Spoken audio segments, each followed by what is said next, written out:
إنك حميد مجيد اللهم بارك على محمد وعلى آل محمد كما باركت على إبراهيم وعلى آل إبراهيم إنك حميد مجيد الحمد لله نحمده ونصلي على رسوله الكريم أما بعد فأعوذ بالله من الشيطان الرجيم بسم الله الرحمن الرحيم اهدنا الصراط المستقيم صراط الذين أنعمت عليهم غير المغضوب عليهم ولا الضالين آمين وقال رسول الله صلى الله عليه وسلم اهدنا الصراط اللسان اهدنا الصراط اللسان يدخل الجنة আর ইহদিনা লা লিসানুন লা ইয়াদখুলুল জান্নাহ। আল্লাহ রাব্বুল আলামিনের দরবারে আমাদের লাখ কোটি শুকর যে মহান আল্লাহ তাআলা আমাদের আপনাদেরকে দুনিয়ার বুকে প্রেরণ করেছেন এবং আমরা জামে মসজিদে আল্লাহ তাআলাকে রাজি খুশি করার নিয়ত করে জামে মসজিদে এসে উপস্থিত হতে পেরেছি। এই জন্য আমরা সকলের অন্তরস্থল থেকে আল্লাহর শুকর আদায় করি আলহামদুলিল্লাহ। আল্লাহ রাব্বুল আলামিন বলেন, রাসূলুল্লাহ সাল্লাল্লাহু আলাইহি সাল্লাম বলেন, মান তাফাক্কারা সাআতান ফি খালকিল্লাহি তাআলা ফাহুয়া খায়রুম মিন ইবাদাতি সিন্নিনা ওয়া সানা। যদি কোনো ব্যক্তি দুনিয়ার বুকে জীবিত থাকা অবস্থায় অথবা ইমানের হালাতে মান তাফাক্কারা সাআতান ফি খালকিল্লাহি তাআলা এই পৃথিবীর সৃষ্টিকুল নিয়ে যদি কোনো ব্যক্তি 1 সেকেন্ড বা 2 সেকেন্ড 20 সেকেন্ড যদি চিন্তা ফিকির করে, আল্লাহ রাব্বুল আলামিন তার আমল নামায় 1060 বছর ধরে নফল নামাজের ইবাদত করলে যে নেকি হবে সেই নেকি আল্লাহ তাআলা তার আমল নামায় লিখে দেবে। আজ আমরা মুসলমান আল্লাহ পাকের পক্ষ থেকেই ঘোষিত হয়ে আমরা মুসলমান। যেহেতু আল্লাহ রাব্বুল আলামিন কালামে পাকের বলেছেন, ওয়ালা তামুতুন্না ইল্লা ওয়া আনতুম মুসলিমুন। আল্লাহ বলতেছেন, হে আমার বান্দা সম্প্রদায়, যত সময় পর্যন্ত তোমরা মুসলমান না হও এত সময় পর্যন্ত তোমরা আমার কাছে কবরে আসিও না। তোমরা যত সময় মুসলমান না হও এত সময় তোমরা মৃত্যুবরণ করিও না। এখন সকল মানুষই মৃত্যুবরণ করে, মুসলমান, কাফের, মুশরিক, ইহুদি, নাসারা, যত যা কিছু আছে সকলেই ইন্তেকাল করে। শুধু একটা মাত্র বিষয়বস্তুকে আল্লাহ রাব্বুল আলামিন ডেকে বলছেন, ওয়ালা তামুতুন্না ইল্লা ওয়া আনতুম মুসলিমুন।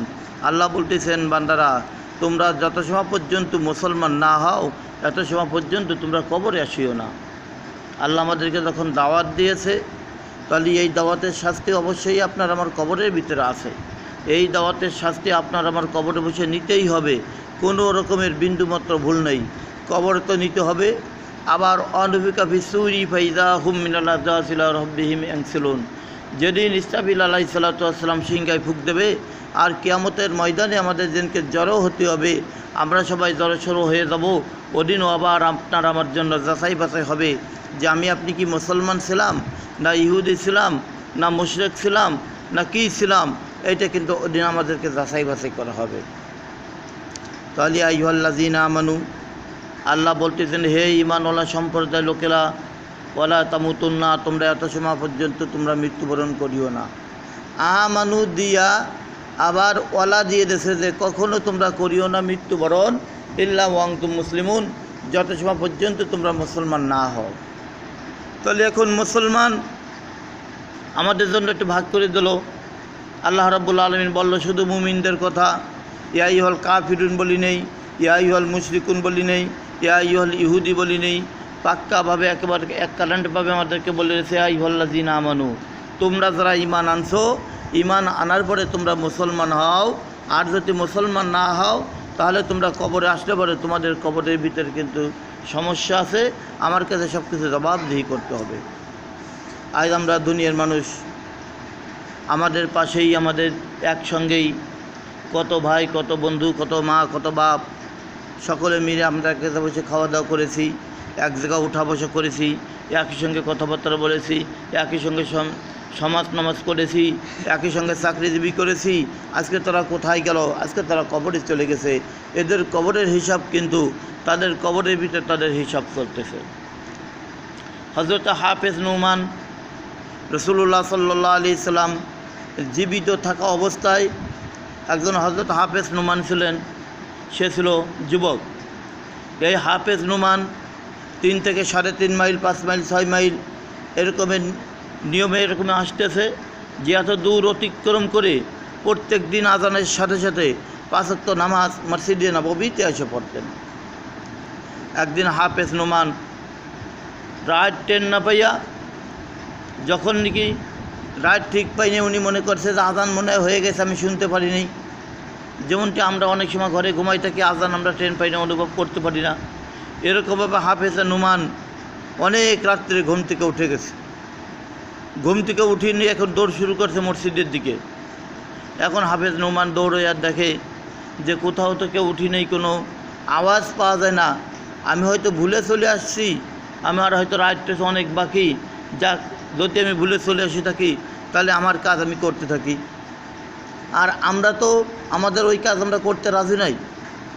সেটা হচ্ছে মৃত্যু ব্যক্তির জন্য দোয়া। কাদের জন্য দোয়া বলেন? মৃত্যু ব্যক্তির জন্য দোয়া। হাফেজ নুমান কী করলেন? উনি আসলেন, আসার পরে জান্নাতুল বাকি যে কবরস্থানটার নাম আছে, উনি এই কবরস্থানের ভিতরে ঢুকলেন। ঢুকে দেওয়ার পরে এই কবরের ভিতরে বসে বসে মুরতাদেরকে, ভাই বোন, বন্ধু, আত্মস্বজন যারা দুনিয়া থেকে ইন্তেকাল করেছে তাদেরকে কোরআন শরীফ পড়া শোনাচ্ছে। হাদিস শরীফের ভিতরে আসছে, যেই ব্যক্তি মা বা ভাই বোন আত্মস্বজনের জন্য নিজের পক্ষ থেকে কোরআন তেলাওয়াত করবে, তার কানের ভিতরে সাথে সাথে আল্লাহ তাআলা ফেরেশতাদের মাধ্যম দিয়া তার কানের ভিতরে সেই কোরআনের আওয়াজগুলো শোনাইতে থাকবে, বলে সুবহানাল্লাহ। আর আওয়াজগুলো শুনবে আর বসে বসে থাকবে, আর অপেক্ষা করতে থাকবে, আর বলবে, হায়রে কি আজকে এত সুন্দরভাবে কোরআন তেলাওয়াত করে আমার শুনলো রে। যে চিনতে পারবে সে চিনতে পারলো ভালো, আর যারা চিনতে পারবে না তারা বলতে থাকবে আল্লাহর কাছে, আল্লাহ এই ফেরেশতারা আমার এই কোরআন শরীফ পড়ে শুনলো কিনা, আমার কবরের ভিতরে আসলো, এতগুলো নেকি আসলো, কে পড়লো? তখন ফেরেশতারা আল্লাহকে বলবে, আল্লাহ তোমার এই বান্দা দেখতে চায় যে এই কবরের ভিতরে বসে বসে কারা কারা কোরআন শরীফ পড়ছে, কোথায় কোরআন শরীফ পড়ছে, আর কবরের ভিতরে বসে উনি দেখতে পারছে, ওদেরকে চেনেন, একটু চিনাই দিতে হবে। আল্লাহ রাব্বুল আলামিন ফেরেশতাদেরকে বলবেন, ফেরেশতারা তোমরা কায়া রূপ ধরো, তোমরা রূপ ধরে ধরে ধরে ধরে আমার বান্দাকে পরিপূর্ণভাবে শিক্ষা দিয়ে দাও যে তোমার পক্ষ থেকে তোমার অমুক ছেলে, তোমার পক্ষ থেকে তোমার অমুক মেয়ে, তোমার পক্ষ থেকে অমুক ছেলের ছেলে, পুতার পুতা, এরকমভাবে আস্তে আস্তে 14 পুরুষ পর্যন্ত বিনি দরখাস্ততে আপনার আমার দোয়া তাদের দরবারে কবুল হয়ে যাবে, বলি সুবহানাল্লাহ। এবার হাফেজ নুমান ওখানে বসে বসে কোরআন তেলাওয়াত করতেছে। মানুষ তো কোরআন তেলাওয়াত করতে করতে করতে করতে হঠাৎ করে হাফেজ নুমানের একটু ঘুম ভাব এসে গেছে। যেমনটি মসজিদের ভিতরে আমরা আসি, যত বড়ই বাড়ির থেকে ঘুম করে আসি না কেন, এখানে আসলেই ঘুমটা আমাদের একটু আরাম হয়ে যায়। আমাদের সুন্নাতি তরিকার কোনো বসার নিয়ম থাকে না। এই যে শিখদের যেভাবে বইছে, সবর ভাই যেভাবে বইছে, এইভাবে বসা কিন্তু ঠিক না। হাত এরকমভাবে যে মেভাই বইছে হেলান দিয়ে, এরকমভাবে হেলান দিয়ে হাত বসে কিনা ঠিক না। এখানে আমরা আসছি ওয়ার কাউম আর রাকিন ওয়াসজাদু মাস সাজদিন, রুকু করে ওলাদের সঙ্গে রুকু করবো, সিজদা করা ওলাদের সাথে আমরা কী করবো? সিজদা করবো। এই নিয়ে তো আমরা মসজিদের ভিতরে ঢুকেছি, কিন্তু এখানে এসে যাতে কুত্তমার্কা বসে আমরা বসে থাকি, কুকুরি যেরকম বসে থাকে, তারপরে বেদিন বড়দিন যারা যেরকমভাবে বসে থাকে, আমরা যদি সেরকমভাবে মসজিদের ভিতরে বসে থাকি, তাহলে আমাদের বসার ভিতরে ইবাদতের আমলের ক্ষতি আছে কিনা বলেন? আছে না? আছে। আমরা এখানে আসবো, নামাজের সুরাতে বসবো সুন্নাত তরিকায়, তারপরে যদি আপনার আমার কষ্ট লাগে তখন আমি আপনি একটু নড়াচড়া দিয়ে এদিক ওদিক ব্যাকা হয়ে কোড়া হয়ে একটু বসতে পারি, তাতে কোনো সমস্যা নাই। তা হাফেজ নুমান যিনি কোরআন তেলাওয়াত করতে করতে হঠাৎ করে উনি মসজিদ ওই কবরস্থানের ভিতরে উনি ঘুমাই গেছে। ঘুম জিপটি হয়েছে, পুরো ঘুমও না, একেবারে ঘুমও না। হাফেজ নুমান স্বপ্নের মাধ্যমে দেখতেছে যে প্রত্যেকটা কবরের থেকে কারা যেন দৌড়ে দৌড়ে উঠতেছে, আর কে যেন কবরের পরে মণিমুক্তা ছড়াই দিতেছে। এই মণিমুক্তাগুলো খুঁটে নিয়ে আবার কবরের ভিতরে চলে যায়, আবার দৌড়ে আসে, আবার খোটে, আবার নিয়ে কবরে চলে যায়। এক একটা পাত্র আনে, যেই পাত্রটা একবার আনছে দ্বিতীয়বার এই পাত্রটা আনে না। হাফেজ নুমান বলতেছে, আমি কমপক্ষে একজন কবরওয়ালার মাঝে 10 বার করে দেখলাম যে তারা এরকমভাবে এই সবগুলো গুছাই নিতেছে। হাফেজ নুমান বড় আশ্চর্য হয়ে গেল যে কারণটা কি। ঘুম থেকে উঠছে, ঘুম থেকে ওঠার পরে মনে মনে ভাবছে যে শয়তান এবার আমার দোকান দিল কিনা।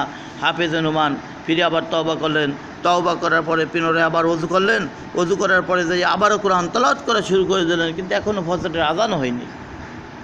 এবার হাফেজে নোমান যখন দ্বিতীয়বার আবার তেলাওয়াত করে করতে করতে করতে আবার ঘুম এসে গেছে।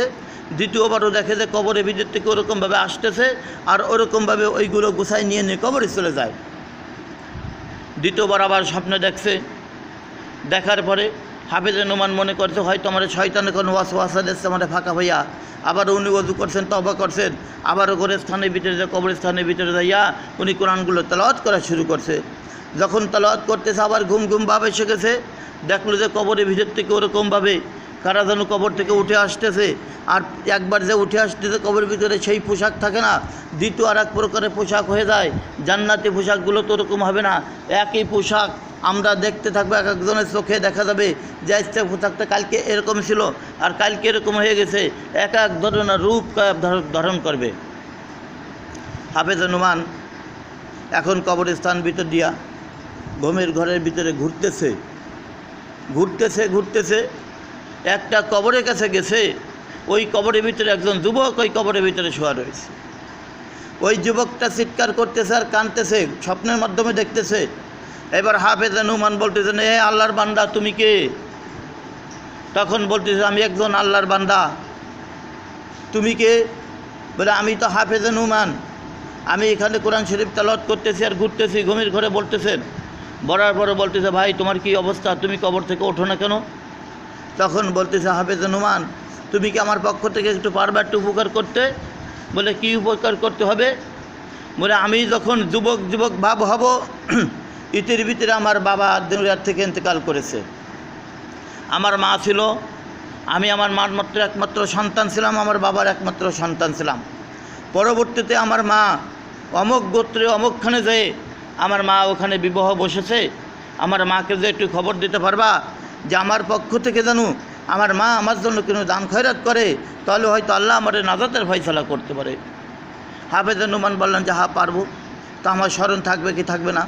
তখন ওই মুর্দা ব্যক্তি একটা কাগজে একটা পত্র লিখে দিয়ে দিয়েছে, যেই পত্রটা তুমি নিয়ে দাও আমার মার কাছে নিয়ে দেবা আর এই পত্র অনুযায়ী আমার মার কাছে চলে যাবা। এই কথা বলার পরে হাফেজে নোমান ঘুমের ঘরে কাগজটা ধরে পকেটে পিঠে ঢুকিয়ে দিয়েছে।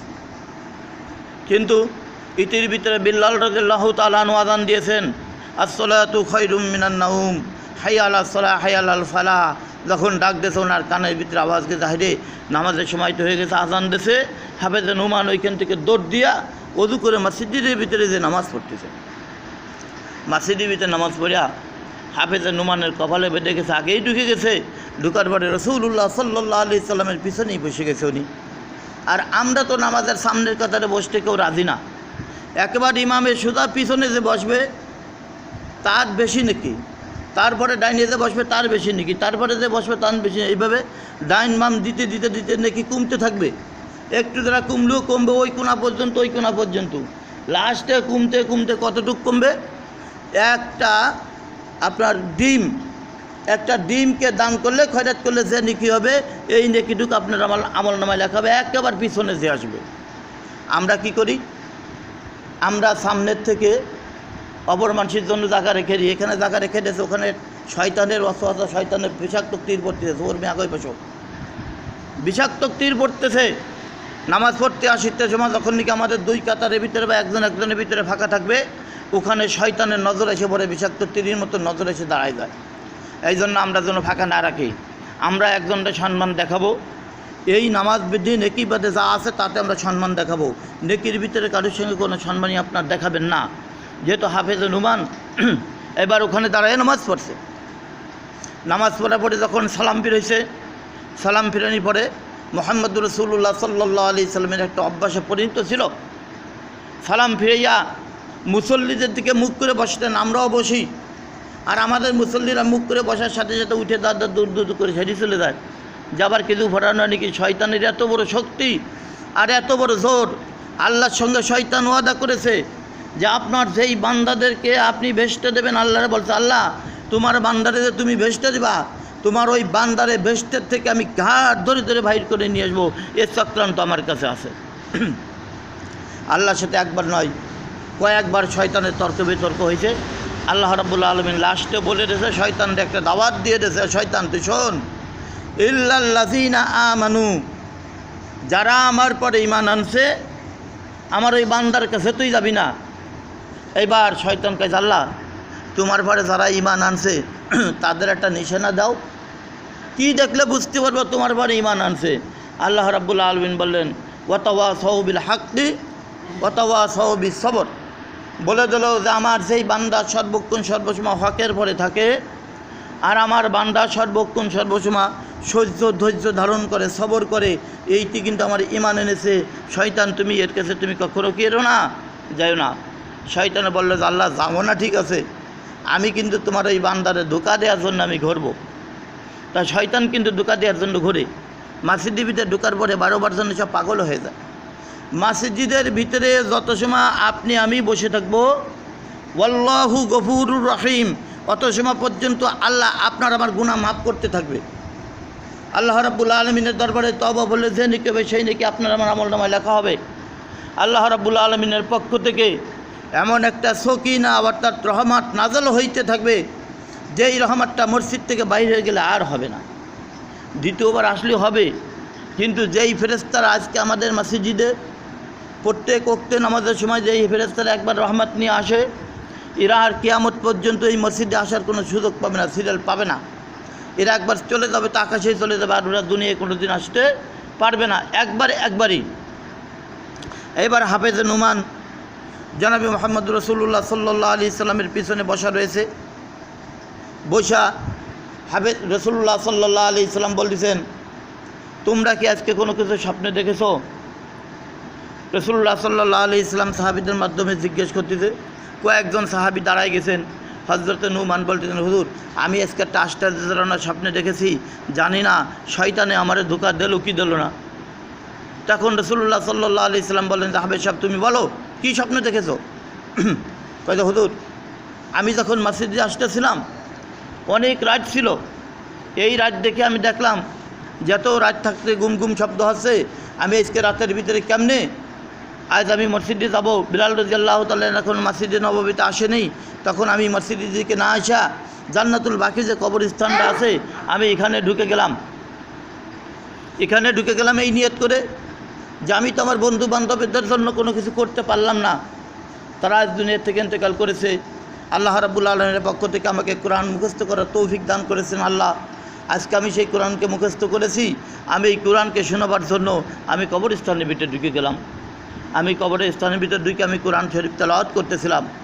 আমি স্বপ্নের মাধ্যমে দেখতে পেলাম যে একদল মানুষ কবরের থেকে উঠে আসে কবরের থেকে কী নিয়ে যেন আবার কবরের ভিতরে চলে যায়। রাসূলুল্লাহ সাল্লাল্লাহু আলাইহি সাল্লাম জবাব দিলেন, হে হাফেজে নুমান, যেই সমস্ত মানুষ কবরের ভিতরে চলে গেছে, যাদের সন্তান ছেলেমেয়ে আত্মীয়স্বজন তাহাজ্জুদের নামাজ পড়েছে আর তাদের কাছে দোয়া করতেছে, এই দোয়াগুলো তার কবরের ভিতরে পৌঁছাইতেছে, আর ওই কবরের উপরে সেই দোয়াগুলো ফেরেশতারা ছড়াই দিতেছে, আর কবর থেকে উঠে তারা এইগুলো সংগ্রহ করে কবরের ভিতরে নিয়ে যাচ্ছে। এই সমস্ত আমার আল্লাহ তাআলার বান্দা এবং বান্দি এবং আমার উম্মতে হবে আমার সাহাবীরা। হাফেজে নুমান লাস্টে বললেন, হুজুর আর একটা স্বপ্ন দেখছি, কিন্তু আমার বলতে ভয় করতেছে। বলে কি? বলে দেখলাম একটা যুবক ছেলে ওই কবরের ভিতরে গড়গড়ি করতেছে, তার পরনে কোনো কাপড় নাই, যেই কাপড়গুলো আছে ফাটে ফুটে গেছে, উলঙ্গ অবস্থা হয়ে গেছে, এমন একটা লোক ওই কবরের ভিতরে গড়গড়ি করতেছে। আমি স্বপ্নে দেখলাম হুজুর, এটা কি দেখলাম বুঝলাম না। রসুল বলেন যে তারপরে বলেন কী হয়েছে, তারপরে বলেন। উনি বলতেছে হুজুর, তখন আমি ওনার জিজ্ঞেস করলাম যে আল্লাহর বান্দা তোমার কী অবস্থা, তুমি তো কবরে ভাট ওঠো না। আমি গমের ঘরে জিজ্ঞেস করেছি, তখন সে আমার জবাব দিতেছে, 2 চোখের পানিগুলো ছেড়ে দিয়ে বলছে, হে হাফেজে নুমান, তুমি যদি আমার পক্ষ থেকে একটা কাম করতে পারো তাহলে আমি বলে সুকমাই হয়ে যাব।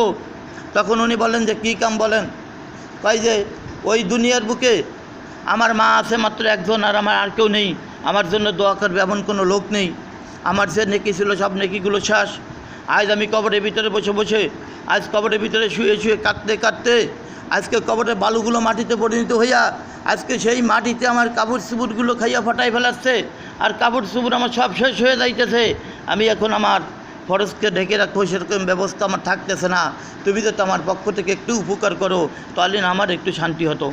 বলে কি উপকার বলেন? বলে আমার মা অমুক এলাকায় অমুকখানে আছে, আমার এই মাকে দিয়ে যদি আপনি ক্ষমতাটা দিতে পারেন। এখন রসুল বলতেছেন কোন এলাকায়? হাফেজে নোমান বলে যে হুজুর আমার তা মনে নাই। এখন বলে হুজুর একটা জিনিস আছে, আমি একটু চেক করে যে কী বলে, কী দেখবেন? বলে আমার একটা কাগজ দিয়েছিল সেই ব্যক্তি লিখিত করে, ওই কাগজটা আমি পকেটে রাখছিলাম, দেখি আছে কি না। আস্তে পকেটের ভিতরে হাত ঢুকিয়ে দিয়েছে, দেখে একটা কাগজ বাহির হয়ে আসছে। বলি সুবহানাল্লাহ। এবং ওই কাগজের পরে লেখা রয়েছে তার ঠিকানাটা। আল্লাহ নবী বললেন, হাফেজে নোমান তুমি যাও, তার মরা ব্যক্তির পক্ষ থেকে নিয়ে তার মার কাছে যে তুমি সংবাদটা দিয়ে আসো। হাফেজে নোমান নামাজ পড়ার পরে সালাম ফিরে ইয়া রসুলের হুকুমে তখন চলে গেলেন তাকে একটা সংবাদ দেওয়ার জন্য। যাইয়া ডাকছে, ডাকার পরে ঘর থেকে কেউ কথা বলে না, আস্তে কাগজখানা ফাটাই দিয়েছে। কাগজখানা যখন ফাটাই দিয়েছে, ঘর থেকে একটা মহিলা আসছে পর্দা নিয়া, আয়সা বলতেছে আপনি কে? বলে আমি হাফেজে নোমান। বলে কি হয়েছে, আপনি কাগজ কোথায়, বলেন কারণটা কী ব্যাপার? তখন এই স্বপ্নের কথা বিস্তারিত সবগুলো বলে দিলেন। মহিলা তৎকালীন কান্নাকাটি করে বললেন যে হ্যাঁ আমার একটা সন্তান ছিল, আমার এই সন্তানের কারণে আমি সেই সন্তানের কথা ভুলে গেছি। তখন বলল যে আপনার সন্তান কবরের ভিতরে এরকমভাবে বিপদের ভিতরে লিপ্ত রয়েছে, আপনার সন্তানের জন্য আপনি কিছু দান করেন। তখন ওই মহিলা ঘরে যেয়ে তার স্বামীর কাছ থেকে অনুমতি নিয়ে এসে ওই জামানায় 70,000 দিনার এনে হাফেজে নোমানকে দিয়ে দিলেন। আর বললেন রাত সকাল থেকে নিয়ে সন্ধ্যা পর্যন্ত আমার এই সন্তানের জন্য আপনি এইগুলো খয়রাত করে দেন। আজ আমাদের ভিতর থেকে আমাদের ছেলে মরতেছে, আমাদের মেয়ে মরতেছে, আমাদের বাপ মরেছে, আমাদের দাদা মরেছে, আমাদের নানা মরেছে, আমাদের নানি মরেছে, আমাদের বিবিরা মরেছে। কই আমরা তো এরকমের নেকি দেওয়ার জন্য কেউ প্রস্তুতি নেই। শয়তানের চক্রান্ত পড়ে এমনভাবে হাসি ঠাট্টার ভিতর দিয়ে লিপ্ত রয়েছি যে তাদের কথা আমাদের কোনো স্মরণে নেই। তা প্রত্যেকটা মানুষের উচিত যাই আমাদের মাঝ থেকে যারা মারা গেছে, আমরা যা জানি তাই দিয়া কমপক্ষে তাদের জন্য দোয়া করা। তবে ইনশাআল্লাহ এটা বড়াই করে বলতে পারি যে যারা 5 ওয়াক্ত নামাজ পড়ে, যারা কী পড়ে বলেন, 5 ওয়াক্ত গুরুত্ব সহকারে নামাজ পড়ে, এরা সর্বক্ষণ সর্বসময় নিজের তওবা করে। আগে নিজের তওবা করার পরে হ্যাঁ টুটনির সাথে সাথেই বলে আল্লাহ তুমি আমার মা বাবা আত্মীয় স্বজন এদেরকে মাফ করে দাও। কি বলে না বলেন, বলতে থাকে। এই জন্য 5 ওয়াক্ত নামাজ পড়লে আমাদের এই 5 ওয়াক্ত নামাজের ভিতরে বিরাট বড় নেকিগুলো আমাদের নিহিত রয়েছে। আমরা যেন সকলে 5 ওয়াক্ত নামাজ পড়তে পারি। আর আমাদের মাঝ থেকে যে সমস্ত লোকেরা বিদায় নিয়ে গেছে তাদের জন্য কমপক্ষে যেন আমরা দোয়া করতে পারি। আল্লাহ যেন আমাদের সেই তৌফিক দান করুক। আমরা সকলে বলে আমিন। ওয়া মা আলাইনা ইল্লাল বালাগ।